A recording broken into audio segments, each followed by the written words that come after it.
బాబు ఎట్లా వేసినాం మేము? మంచిగా వచ్చిందా? మంచిగా వేసినావా? ఇగో నేను తమ్ముడు ఇద్దరం కలిసి వేసినాం.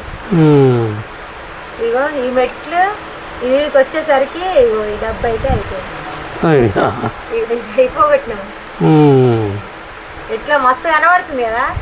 కనబడుతుంది. సూపర్. అక్కనేమో బిజీగా ఉన్నది ఇంట్లో. నేను తమ్ముడే వేసినాను. ఇది కరెక్ట్ వచ్చిందా? చూడరా కరెక్ట్ వచ్చింది. ఇది నీకు ఎట్లా అనిపిస్తుంది? మేము ఇంతకుముందు ఎప్పుడు వేయలే, ఇప్పుడే ఫస్ట్. ఎట్లా వచ్చిందా? కరెక్ట్ గీత కొట్టినట్టు వచ్చిందా? అసలు మనం గీత కొట్టేస్తే బాగుంది.